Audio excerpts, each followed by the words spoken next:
Section 4 of the Ingoldsby Legends, First Series. This recording is in the public domain.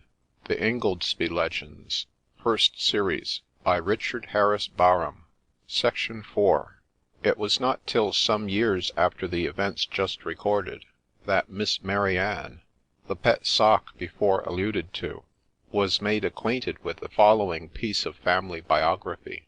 It was communicated to her in strict confidence by Nurse Botherby, a maiden niece of the old lady's, then recently promoted from the ranks in the still room to be second in command in the nursery department.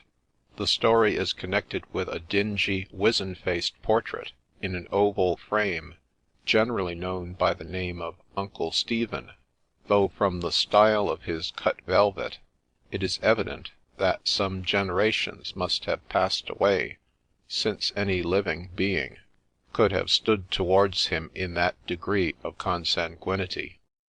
The nurse's story, the hand of glory, malefica quaedam auguriatrix in Anglia fuit, quam demonis horribiliter extraxerunt, et imponente super equum terribilem per aera repuerunt, clamoresque terribilis, ut ferunt, per quatur ferme miliaria audiabantur. Nuremberg Chronicle. On the lone bleak moor at the midnight hour, beneath the gallows tree, hand in hand the murderers stand, by one, by two, by three, and the moon that night, with a grey cold light, each baleful object tips. One half of her form is seen through the storm, the other half's hid in eclipse, and the cold wind howls, and the thunder growls, and the lightning is broad and bright, and altogether it's very bad weather, and an unpleasant sort of a night. Now mount who list, and close by the wrist, sever me quickly the dead man's fist. Now climb who dare, where he swings in air, and pluck me 5 locks of the dead man's hair.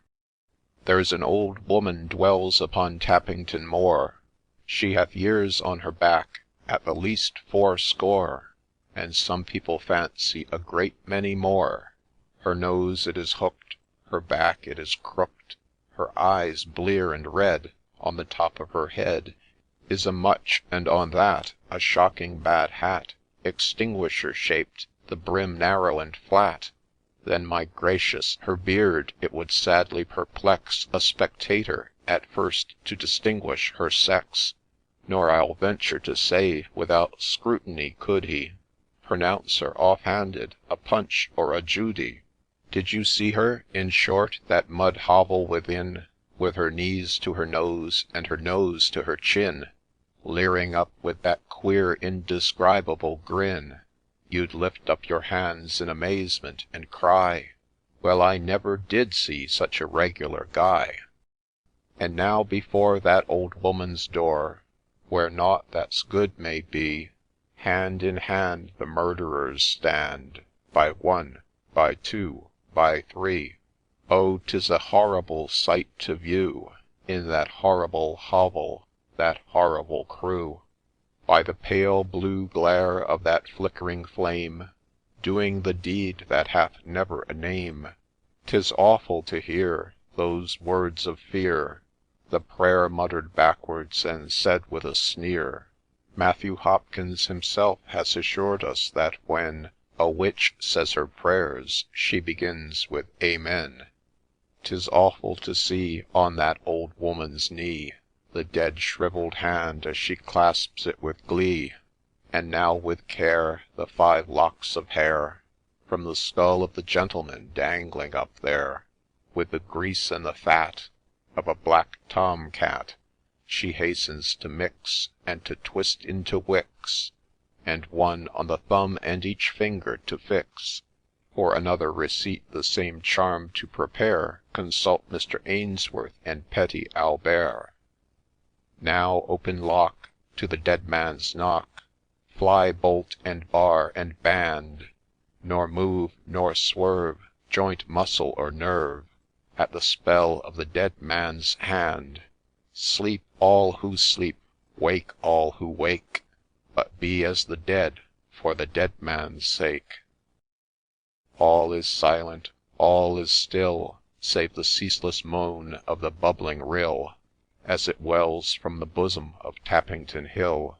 And in Tappington Hall, great and small, gentle and simple, squire and groom, each one hath sought his separate room, and sleep her dark mantle hath o'er them cast, for the midnight hour hath long been past. All is darksome in earth and sky, save from yon casement narrow and high, a quivering beam on the tiny stream plays like some taper's fitful gleam, by one that is watching wearily.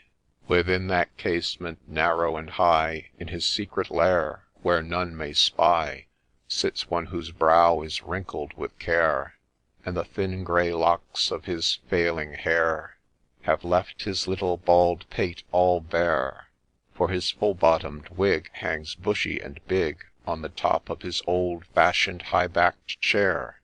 Unbraced are his clothes, ungartered his hose, his gown is bedizened with tulip and rose, flowers of remarkable size and hue, flowers such as Eden never knew.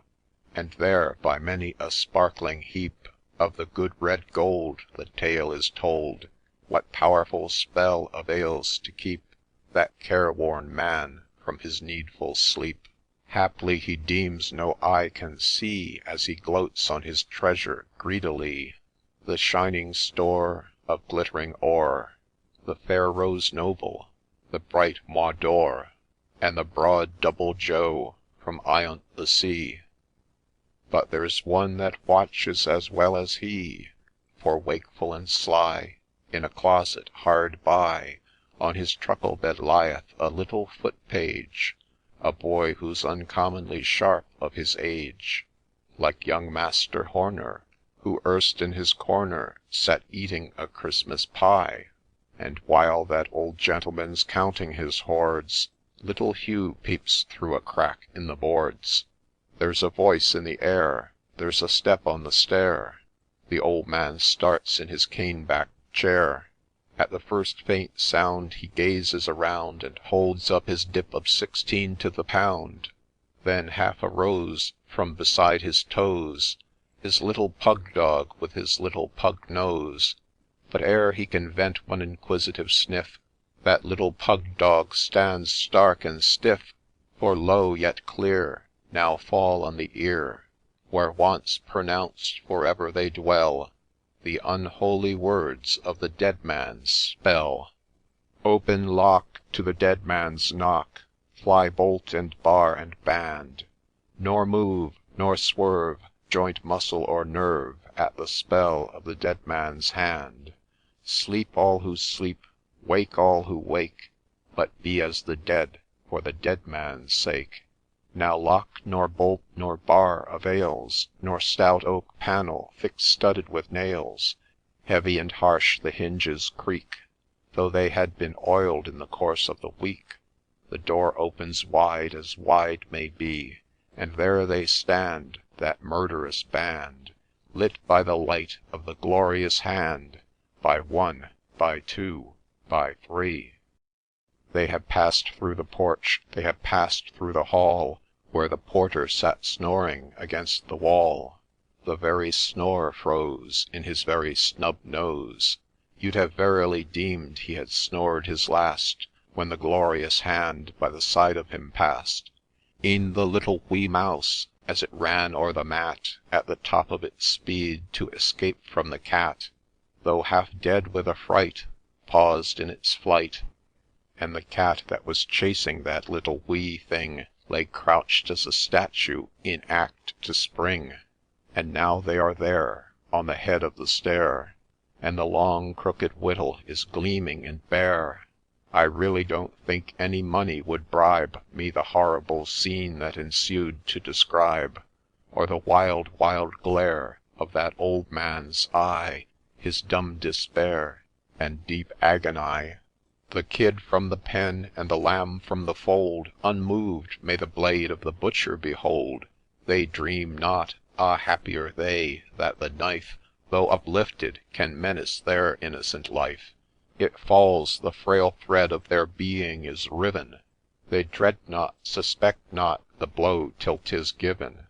But oh, what a thing 'tis to see and to know that the bare knife is raised in the hand of the foe, without hope to repel or to ward off the blow. Enough, let's pass over as fast as we can the fate of that grey, that unhappy old man. But fancy poor Hugh, aghast at the view, powerless alike to speak or to do. In vain doth he try to open the eye that is shut, or close that which is clapped to the chink, though he'd give all the world to be able to wink. No, for all that this world can give or refuse, I would not be now in that little boy's shoes, or indeed any garment at all that his use. 'Tis lucky for him that the chink in the wall he has peeped through so long is so narrow and small.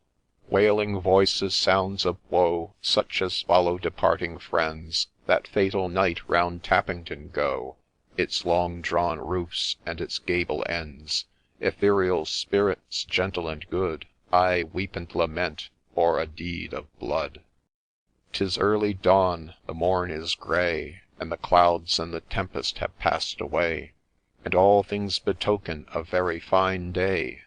But while the lark her carol is singing, shrieks and screams are through Tappington ringing, upstarting all, great and small, each one who's found within Tappington Hall, gentle and simple, squire or groom, all seek at once that old gentleman's room, and there on the floor, drenched in its gore, a ghastly corpse lies exposed to the view, carotid and jugular both cut through. And there by its side, mid the crimson tide, kneels a little foot-page of tenderest years.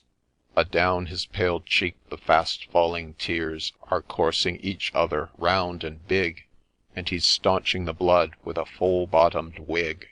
Alas and alack for his staunching, 'tis plain, as anatomists tell us, that never again shall life revisit the foully slain, when once they've been cut through the jugular vein.